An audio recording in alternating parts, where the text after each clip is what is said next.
I keep talking about it. I want to see the likes of Diablo. We've seen Neverian to little success, but he's a tank that has shown he can flex into multiple different areas. All right, into the draft. Game number 1 here in this best of 5. Team Liquid goes up against Team Freedom to find out who is going to be eliminated and who survives. And Team Liquid keeps up with the trend of doing their research. They make out the stitches here, which has been a staple for Zugrug. Yeah, absolutely. Zugrug has incredible statistics when it comes to the stitches pick. And also, I'm wondering from Freedom's perspective, do they identify the Oriole or the Vikings? And they end up banning the Oriole. This is a trend we saw in the set versus Nomia.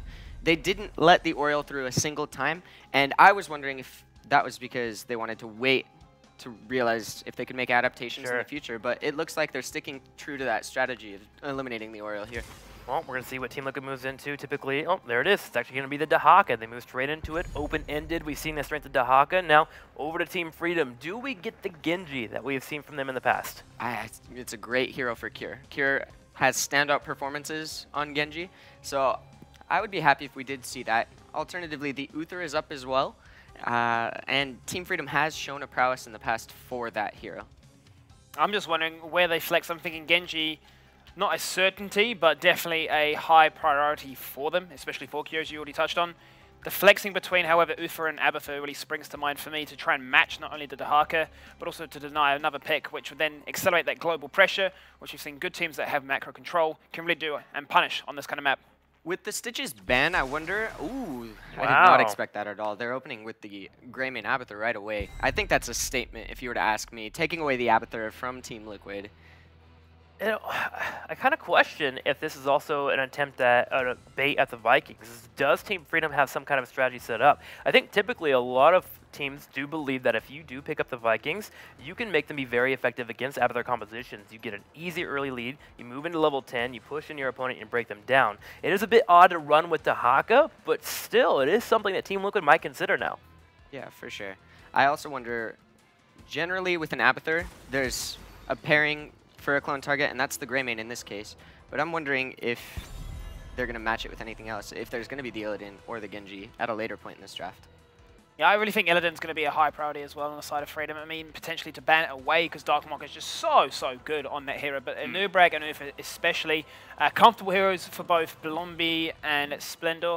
I'm not going to be too worried about that one at all. Gives them a lot of engaging potential. The Drag, the Impale, and the Cocoon.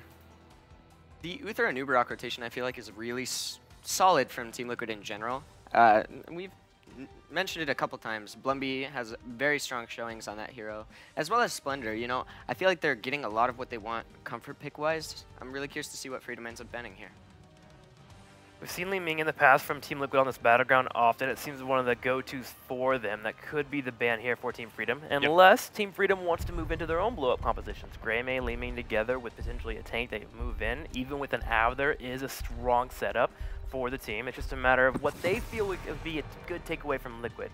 And from now, they're deciding on Tassadar. Yeah, I mean, Team Freedom really ran that one down to the clock. They decide Tassadar in the end, and no hesitation from Liquid saying Illidan is off the cards. Obviously, the combination between Greymane and Abathur so good for Freedom. But they just say, we can't get it, you can't have it.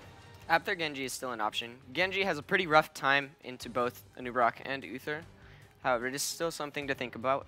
As well as Arthas here might actually be something Team Freedom's looking at. Arthas has some good matchups into Uther and Anub as well. Right now, currently, Liquid doesn't have any way to deal with the Arthas with the Abathur hat or the Arthas clone.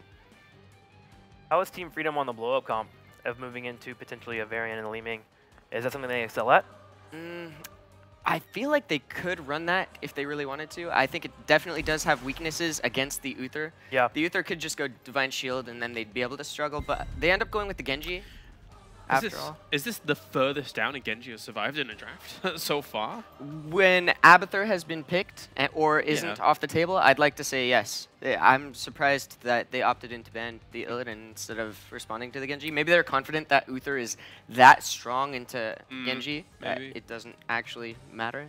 Because they have the Cocoon for the Dragon Blade potentially, as well as just Uther, and there's sort of like a zoning area around an Uther where the Genji just simply cannot approach. He can never enter Uther's E range, or else he's within, unless like a Cleanse and Ancestral instantly come, he just can't do anything. Yeah, any follow-up just kills him.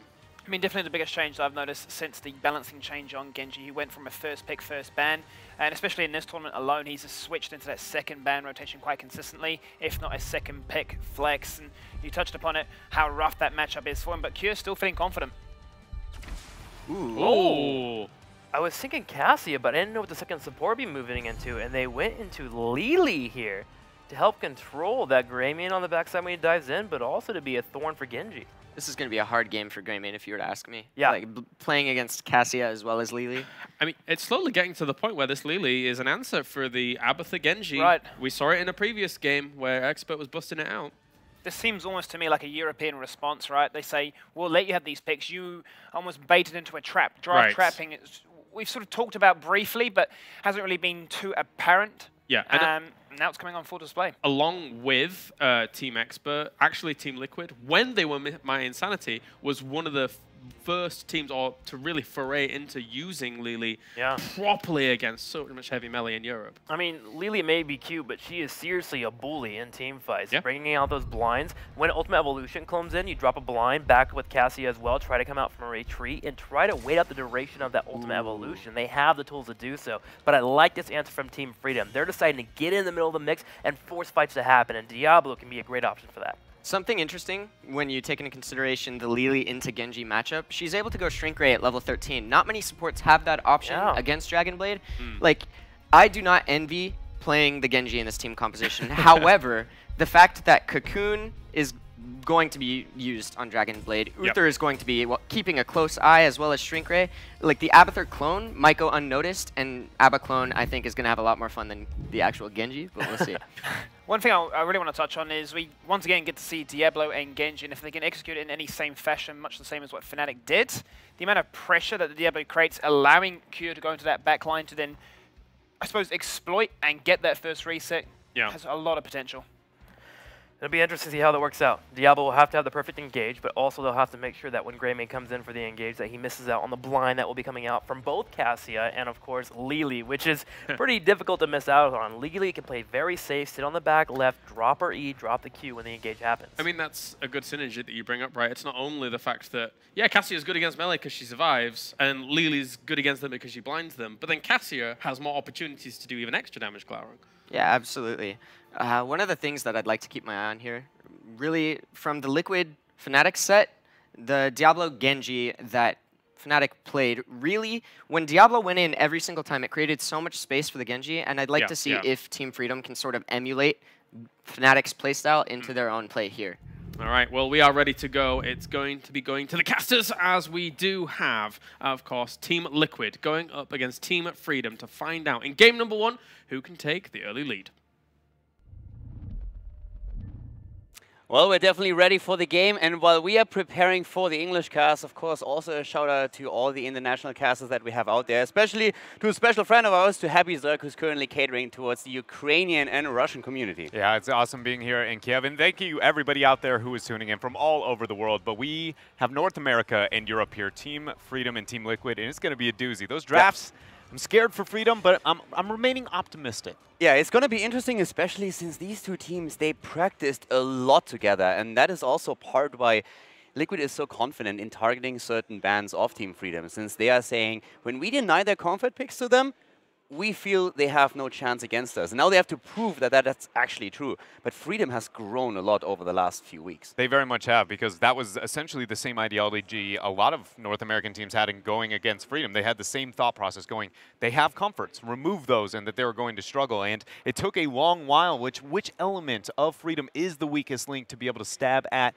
and to remove. And it seemed like North America agreed it was Zugrug. And we see Liquid emulating that here with the double focus onto the main warriors that he wants. And suddenly they bring out their Diablo for almost the first time in all of phase number 2. Exactly, and it's also coming down to a lot of the mentality. When we talked to Cure, he specifically said that one of the things that they picked up on is that Euro punishes mistakes more and are willing to go deeper if they see someone to overextend, that they play more around certain cooldowns.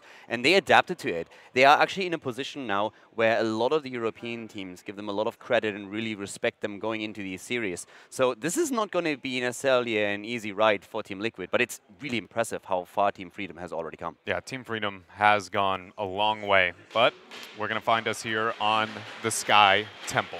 And to the left side, we have the German-Bulgarian team. It is Team Liquid with Dartmok on Cassia, Nurok on Dehaka. We see Blumby on Anubarak, Splendor on Uther, and Lili played by Hazops. And here in the red, fighting for their lives, it's going to be North America's Team Freedom.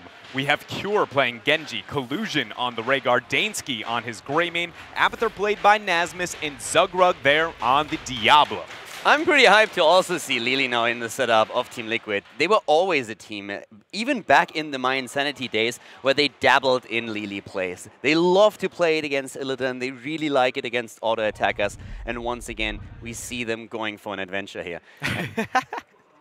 In North America, we have a couple of teams that at time to time have been willing to venture into the Lili department, but none as formidable of that of Liquid, not only in modern day, but just historically. Teams like Superstars has never found themselves at the top within their region, like Liquid has for over and over again. So I'm very confident that Liquid understands how to be able to deal with this composition, and I'm ready to see, you know, what the double blind comp can do. Yeah, blinds in general are just absolutely frightening with what you can deny. It's oftentimes a little bit reminiscent of what happens when you're jumping in an Ethereal with Sanctification. All of a sudden, just nothing does damage anymore. Yeah, you know, it's the auto attacker silence. It hurts really, really good, but the only positive side is you get to control your heroes and run away because there's no way you're going to be the aggro player here. So far, with the laning phase, though, it doesn't seem like any team is going with anything unique. But Dread's something completely different, especially when we're talking about the European viewers now maybe seeing Team Freedom for the first time. They are a little bit of a lesser-known team. Who's really the player right now that stands out for you with the role that they play? Who do we have to watch now? I mean, without a doubt, Cure is going to be flashy here, and he's on a hero that he is going to stand out for. One, it's Genji. And then if it's not going to be him, I think much like within this game specifically, because of what Glaring was talking about, Nasmus will be the secondary clone. That's going to be the elements to separate them apart. As a general player, though, throughout the whole series, look out for Zugrug. His frontlining potential is really stood out within the North American region, and a large reason why Freedom now is representing us at the Western Clash. Well, as we have the early game just unfold in front of us, I have to give a special shout out to Team Freedom. We had a lot of banter going on backstage, and they totally embraced the value of the money pick. The entire team is currently riding in style into battle here, and when I talked to them before the game started, they immediately pointed out, dude, you have to mention the picks here. No, so they're very proud at this point, and let's see if they can actually ride those picks to victory. For now, we have an even trade when it comes to the temples, but of course it's grabbing that early level 4, and we're talking especially about the second temple phase where it becomes important which team sets itself apart. Yeah, I'm going to really be focused on what Liquid decides to do during this first Shrine phase, largely because into an Abathur composition, traditionally you feel like you should have a little bit of an advantage into the early game, but a Greymane, a Genji, and a Diablo, those guys are really good at skirmishing with that Diablo hat in the first couple of levels, so they instead decide to go with a more 50-50 trade rather than being offensive. Liquid on the other hand, aggressive, trying to go for Rhaegar, and he's a little bit too far out. That's the kill immediately. Liquid identifying the target, going straight for the dog and putting it to rest. That was exactly what I was thinking. It was just a bit later than I expected out of Liquid. Again, to try and abuse that element within the composition, and a great job being able to find out Collusion. Without a doubt, one of the most vulnerable targets within their roster, and Liquid finds themselves setting the tone. Blumby, though, on the wrong side of the wall, but not for long. Yeah, is able to move back once again. But it shows in the early game just already a lot of the aggression. And what I really like is that Freedom, behind all of this, identified, well, if they have 4 heroes up at the top lane, we're going to steal their camp away. I think this is a super cool move. Yes, you lost the hero, but that is the most value that you could get out of a bad situation. And arguably, it's even more important than the kill that Team Liquid got. I completely agree, and the biggest thing that stands out to me is that is extremely uncharacteristic, not just for Team Freedom to do decision-making wise, but just the entire North American region. That feels like that is a direct positive from what they've experienced, not only at this tournament, but that boot camp we were talking about. And it only makes me, like, again, I said that they were kind of a coin toss. I have no expectations of this team, but when they do things like that, I am suddenly, can they beat Liquid? It feels like it's a chance. It's such a small thing, but it's super cool to watch. And just them understanding. Look at this. This is so rare. We lost something, but we can get value on the other side of the map. And now them even trying to invade. If this is not a 3-man that tries to go for the camp, that is a potential kill and a camp taken away. This is absolutely amazing. The pressure here and the manipulation of the map coming out from Freedom. Granted, Liquid is doing an amazing job responding. I'm more surprised just because I've never seen this. They're playing like they never have before. Not so much that it's unheard of play, it's just brilliance for them. They're also playing as if this was their 20th offline event already.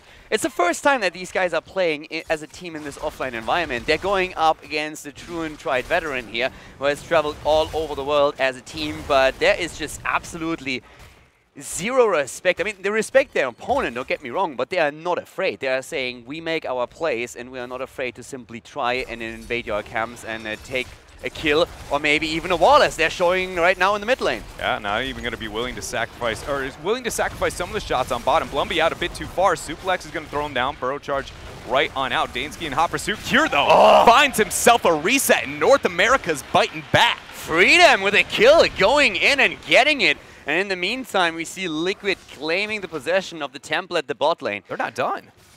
Keep in mind, though, there's a second one, and look at Freedom. Oh my god, going in for the double. Collusion able to move out, and the entire team Freedom moves away, have the control now over the temple. But in the meantime, of course, Dehaka still holds the top lane. But Dread, even with the global, Freedom is a level ahead, and they are aiming for 10. Not only are they aiming for 10, they have Mule in case structurally they're struggling, which, by the way, they have 2 forts over Team Liquid. This is absolutely amazing performance so far here for Team Freedom. Again, they are playing out of their minds and showing off what they obtained during that boot camp. I'm now going, when does it stop? I have to talk to production. Someone flipped the overlay. The player names too, right? Yeah, exactly. They go for boss already, and this is perfect from Freedom. I am loving this. They have, in the early game, they immediately start to attack Team Liquid, not intimidated whatsoever. Take the kills, take the camps, go in and take the boss with the level 10 advantage that they hold. And Freedom is really just showing Team Liquid off at this point. And the one thing I want to be paying attention to right now is what is Freedom going to do now that this boss has been taken? It seems like they're intending towards that middle fort to be able to ensure, again, opening as many structures as possible for Sky. And the reason I do want to note this is because this has been one of the biggest criticisms of all of North America in looking towards Phase 2 is what to do with bosses, especially into the early game. And even here, they're showing that they understand the best thing that they can gain is just more advantages onto those shrines. Also, heading into the middle and grabbing the fort that they just destroyed is also the safest play. Liquid has to make a reaction at the bot lane. If you try and push with the boss, you all of a sudden find yourself very deep in enemy territory. There is a Dehaka on the other side and an Anubarak. The engage potential that Liquid has in this situation is endless. So Freedom makes a safe play and a play that gives them so much in structures. And we all know that on Sky Temple, the structural advantage that you are trying to get for yourself is just so important. Yeah, it's a very big focal point there. And with the 2 forts still remaining, it has been shown in the past for Team Freedom specifically, if they do get that Abathur onto the Sky, that they're comfortable taking a shrine and essentially giving Liquid 3/4 or just enough for that fort to not fall. And then that's when they go, time to heal it all the way back up. So Liquid feels as if though they're in control, and it's kind of like they're letting you lead the way temporarily. So we'll see if that comes online here for Freedom, as we've got 4 more seconds until the 3rd shrine phase. And for Liquid, this is actually a cool moment, since now they can fight on level 10 abilities. There's no 13 yet for Freedom, so they have to make a play right now. And this is a chance for Team Liquid to also go for a team fight. For now, they are already looking at the battle at the bot lane. Dehaka at the top can, of course, always burrow in, and Liquid is on the warpath right now. They are looking for that engage already. Diablo pushing out. And they don't want to fight. They want the 13, and they have it. Yeah, and now Nuruk has displayed himself there towards the top lane. The members of Freedom do know that it is a global, though, so if they want to make that rotation, they're going to be fine. Now they back up, and they're going to go take over these shots. Blumby looking like he wants something. Hits the impale onto Collusion. There's going to be the APOC. Nuruk gets stunned out, but the heals are there. Lily is too effective. Cure trying to get the hack and slash. Divine Storm going down, and Cure just needs a reset, but Liquid is surviving. Liquid is slow, but once again, the blinds are coming out as we're seeing Team Freedom trying to go for another kill. Nuruk in trouble. Genji jumping in once again. Team Freedom wants the kill, but they don't get it. Dehaka moves back. Uther finally falling. That's the first reset for Genji, as we're once again haven't seen Team Freedom trying to grab additional kills. Blumby is in trouble. The Beetle nearly down, but barely escapes. Heal after heal from Splendor. The only man dead was why Liquid was able to survive. But Freedom wants this kill. Cure so close to a reset. There's one. Will he go for more as he gets the flank? Nurok does have the burrow charge. He's not going to get baited. Good dodge on the impale. Hasu is down, and now Freedom shows mercy. They are now done. But my goodness, the dominance that they have had so far and the calculation within that fight. Freedom has only been able to attain 1 kill. Yeah, the European continental breakfast definitely having a positive impact for our Americans here. I mean, they have cold cuts. I will praise European breakfast all day for the cold cut game. So I agree. Yeah, you know, it's working out here. Guys, Strategic today discovered European cheese. It was marvelous. Oh man, Liquid here though, they've got a couple of shots, and it is a window that they are allowed, if you will. Freedom is allowing them to be able to obtain those just because they needed to finish the remainder of that bottom shrine, see if they can obtain the keep. But how insane is this? We have nearly a 2-level lead for Team Freedom against Team Liquid. 5 kills against 1, and they are looking strong. And what I love more than anything else out of the team fighting that we have seen from Freedom here is that they were extremely disciplined about it. So many of the American teams, when we were watching the games yesterday in particular, overextended in a fight because they were greeding for a kill, they spent their resources, found themselves too deep and got punished. Freedom didn't make that mistake right now, and it pays off for them. And I mean, I can't believe it, but there's all the pressures on Liquid right now. They are just sitting there saying, like, guys, what is happening? Yeah, and now I want to see Freedom to not let off the gas. They were about to hit the 16 spike, one of the biggest power spikes and advantages that you can have in all of Heroes of the Storm. But Liquid finds this before the 16 mark. They are going to want to be able to take this fight. Dahaka comes in with that brush shot. Blumby with a big impale going through, but he's receiving a lot of pressure. Blumby, you're once again really low. Has also the ult immediately, but once again we are seeing also the Dragonblight coming through as the Cocoon hits home. Liquid wants the fight on 13 versus 13, and they're going for Genji. Can they secure the kill though? The Ancestral does not come through. It is stopped, and that's the end of Genji. Freedom has to move back. And right as I said that, not letting off the gas, it was seconds too soon. They needed the 16 spike, and beautiful punishment there from Liquid, understanding that is one of the few windows remaining. I was going to say with the 16, I assumed, you know, they would be able to pick up that keep, but now Liquid is going to be able to avoid those catapults that much longer. I like the idea to go for the camp, but as you said, it was a bit too early. You know you can get the camp, you want to keep up the momentum, but do it 10 seconds later when you have the talent advantage. Liquid wanted the fight. They actually needed the fight. They needed to fight on the same talent. But Freedom is still a level ahead, and now they are a talent ahead. But the gap has closed. The gap is closed, but we have to remember structurally it's still in Freedom's favor by a long mile. Yeah. They're so close to be able to get themselves a very first keep. Bottom 4 still stands, and Mule is available here for the Abathur, as it's conveniently healing that right back up. So once Liquid obtains themselves this 15 talent tier and tries to take on Liquid, we'll see who really can come out on top of these teamfights. But Liquid needs to tread lightly, knowing that keep is so very weak here on bottom. If it's a full wipe, could be game. With Freedom actually not even showing on the map, Nurok did not even go to the top lane because he didn't want it. They don't have 16 because of that. But look at Zokrak. He is in quite a bit of trouble, and if Nurok would hit that drag, that could have spelled death. There is still a camp up at the top lane that will pressure. Abathur is attempting to deal with it, but Liquid is now still a little bit uncomfortable with the situations. They just don't have the talent. That was a really aggressive decision-making there for Liquid, and I feel like that was purely because they knew the Apocalypse and the Dragon Blade were still yet to come online. Yeah. Otherwise, that would have been a moment where Freedom goes, you realize we just had this fight, right? When you don't have the 16, it's going to be a bad time.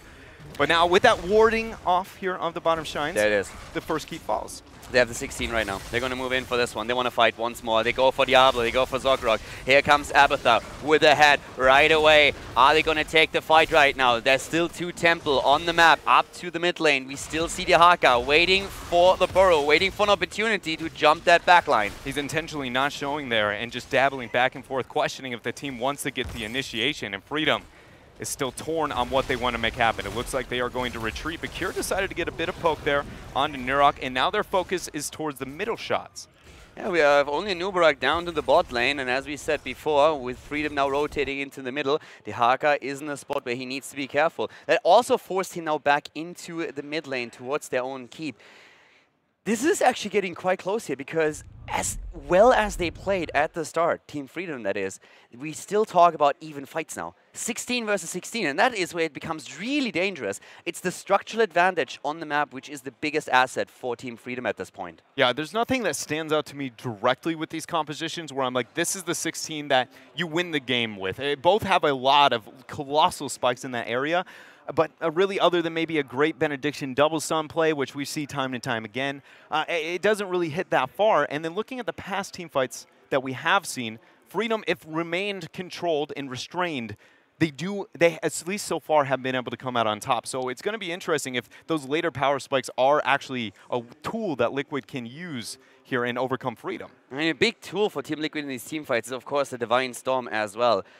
Good engagements with the Nubarak, trying to get that cocoon is really what matters. And especially when you're attempting to deal with Genji, once that he pops his Dragon Blade, if you get that immediate cocoon out there, you can make so much happen. This is still rough. I mean, Liquid is in a spot that they never expected to be in. Not with the track record that they have in scrims against Freedom, but I am massively impressed by what the American team is doing here. I mean, you're not the only one. I've been sitting there talking to him for a long while, trying to figure out what's been going on here with Freedom. And, you know, they've remained rather humble for the most part across the board. So that, with the lack of experience, I had, again, zero expectations. But they're proving to be one of North America's best here on Sky. I think that expectation part is going to change after this one. Right now, we're having both of them aiming again for the temples here. The fight is about to start as we're seeing them go in. Here comes the Divine Storm. The kill against Rhaegar. No Ancestral, no nothing. Hazard pops his own ult. Uther goes down, but they have the heals, and they go for the kill on the copy as they're trying to drive it home and chase down Cure. Ultimately, it's just a 1-for-1. Both supports are the members that ended up going down here into the fight. We still have a few shots remaining there onto the mid shrine, but ultimately this will just be essentially muled up. There's not enough. Eventually Liquid will in fact have to respond to the Giants. There isn't too many resources or other plays that Freedom can abuse in that window when Liquid does respond, so ultimately we find ourselves with a stalemate. Back to Freedom with a lead, and if they can keep it. And Liquid now is reacting to that bot lane that we've been talking about. The keep is gone long time now, so 2 catapults are pushing in with the Giants. And Freedom is just building up on additional camps, taking the top right night camp now. And they still are ahead in experience, which in the end means they will hit the earlier level 20. They should be able to stall out too. Abathur, I mean, we always talk about often when a lane's not pushed out how late game experience can be a little bit more difficult to be able to attain, and we know that Abathur is just going to be very convenient here. Liquid, though, they don't want to let that 20 spike hit for Freedom. They're going to start the boss, hope that they end up taking it here. They go for the boss, but this is, of course, also them taking risk at this point. Cooldown, Apocalypse is not ready. Genji doesn't have his yet up either. That's a problem for Freedom, and a big one at that. Huge part of why Liquid is confident going into this. Freedom's not going to fight it. They're going for a keep instead, and that is a good call. The only way Freedom can really throw this game out of control is fighting over this boss, and they are not going to. They're going to take the keep, they're going to retreat, and as long as they don't stagger too many deaths on this, I'm loving this. This is the best thing that they could have done, and I absolutely agree. This is a fantastic call on the side of Freedom, especially since they are now even closer to level 20. Yeah, and now we're going to watch Cure get more and more experience. Abathur Hat is making sure they get that through mid. When the 20 hits, expect Cure to come back, dive past the boss, and force the fight. Liquid can't even try to end with this because they are fighting up against the level 20 talent that is going to drop any second. There we have it. Getting a kill against Freedom here, even with a boss, is going to be incredibly difficult. If Freedom plays this safe, they should have it. Cocoon comes out already. Boss is helping out, but look at Collusion. He's simply bursting it down, and Liquid has to walk away. And Liquid walking away, I mean, normally you would say that's understandably so, considering your opponents have the 20, but that is not a time they wanted to walk away. Ideally, they wanted to stagger it. I know, it's just everything about this is going to get muled up. It was just beautiful play from Freedom, forcing the hand of Liquid. I want to say Liquid misplayed, but that would be an inaccurate statement. Yeah, because it was Freedom with the perfect decision. Exactly. Again, showing this growth. And don't get me wrong, but the track record of NA on boss fights, I watched HGC North America, I've seen a few of those, so that makes that decision even more impressive. I mean, I love that. That was awesome. Liquid wanted that fight, and Freedom said, you know what, we take a keep and you can have that boss. What are you going to do with it? And we get 20 and then you're done. An absolutely amazing job of setting aside their emotions, but Liquid here realized that they're in a moment where they have to force something, even maybe without that 20 spike, because they're about to lose their very third keep. Freedom still here fighting for the temple. They're currently outplaying Team Liquid. Liquid wants to turn it around. They need to fight without that 20. Here comes Lele. Diablo moving out, gets the hat. The Ancestor is too late. The kill is happening. It's a double. Rega is down. Team Liquid 19 versus 20 takes a double kill and plays Team Freedom to the wall in the fight. But still, Freedom way ahead when it comes to structures. No Ancestral connecting there. Collusion not able to move up and get that heal onto Zugrug due to the great focus coming out from Team Liquid. And that was honestly the only way Liquid was going to be able to take out that 20 versus 20 fight. Both these teams doing legitimately everything they can to make sure they remain in, even when the odds are against them for both sides. Yeah, that Ancestral not coming through on Diablo was definitely the beginning of the end here. The thing is, though, Liquid still has lost 2 keeps, and they are pressuring hard at the bot lane. They know they need to relieve some pressure. And with Abathur going into Mule, they have no other choice than to simply say, we need to drop these keeps right now. But in the meantime, Cure is moving to the top lane and trying to drop the last one. Liquid might be forced in a Hail Mary attempt to drop the core at some point. Yeah, they very much might be into that situation. I did respect the decision-making there from Cure. You could see for a moment, he was like, do I decide to commit to this keep? And instead, never showed himself through fog, prepped the wave to ensure that 3rd keep.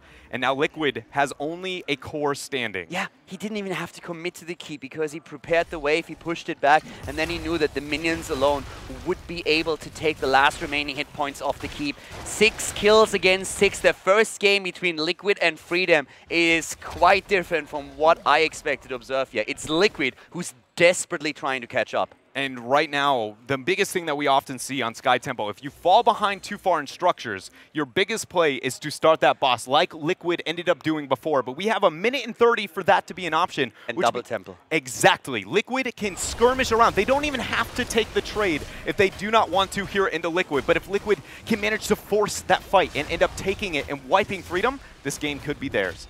Oh my god, there's so many plays for Freedom right now. You can backdoor the core at some point, you can leave one on the shrine, you can rotate between the shrines. They have so many opportunities at this point. And Liquid, they need to force fights. They need to make sure that they get the vision. But look at Greymane already. Greymane already starting to move in, pushing the waves out, trying to prepare the catapults to go in, and here comes the copy. They're going for the core. They're going to be moving in there. APAC is going to be used, and he delays the backing of all the members of Team Liquid. Shielding is already gone into the core. They're going to take it. Freedom goes on the core with a double Greymane. Team Liquid loses game number 1 as Team Freedom shows them how to play the game. Not only did we just see what many would never have been able to predict, but I cannot say it enough. The biggest thing here is that Freedom is playing like a completely different, they're playing like a non-North American team right now. Their trade-off is incredible. What have we talked about the entire time when we talked about Freedom? Team fight, team fight, team fight. They suck at the macro game. They need to go into the team fights. What have they just done? Completely avoided the team fight, out-macroed the team that you would expect to be very dominant. And maybe that's why I was talking about Liquid appreciated their rotations, Team Freedom, and it seems so strange to my brain when looking at what we saw in phase number 1 or phase 2. But they have shown they have grown so much within a short time span. I absolutely love the decision-making here, and Liquid has to take a hard look at what they just did, have to take a hard look at the second game and say, guys, we need to take this more serious. This cannot happen again, because right now, this was not a fluke where you lose a team fight because someone misses an ult, because someone is maybe blocked and you say, okay, it happens. Yeah. This was them straight up being outplayed on the map with decision-making on the side of Team Freedom that was just absolutely superior to theirs. That was amazing by